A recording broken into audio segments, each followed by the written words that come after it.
The Philippine-American War, 1899 to 1902, erupted after the United States took control of the Philippines following the Spanish-American War in 1898.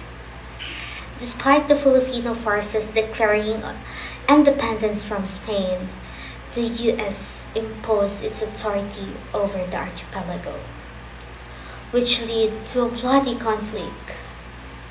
Filipinos who had fought for freedom from Spanish rule now faced a new colonizer, leading to intense battles, guerrilla warfare, and heavy casualties on both sides. Though the Filipinos fought valiantly, the American forces eventually asserted control, but resistance and nationalist movement persisted long after the official end of the war.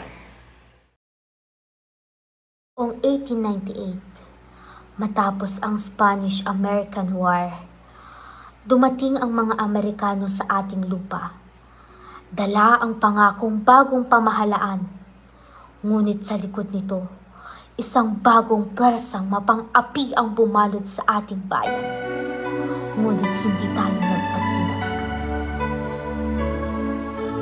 Ako'y anak ng lupang hinirang, kung saan matatagpuan ang bilis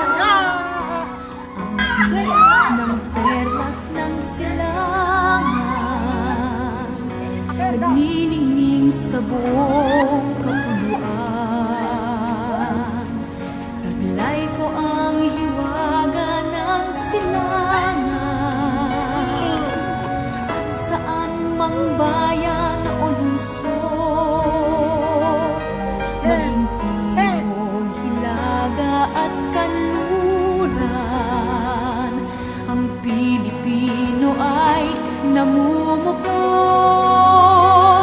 Sama-sama nating abutin pinakamatayog na bituin, at ang aking tagumpay, tagumpay ng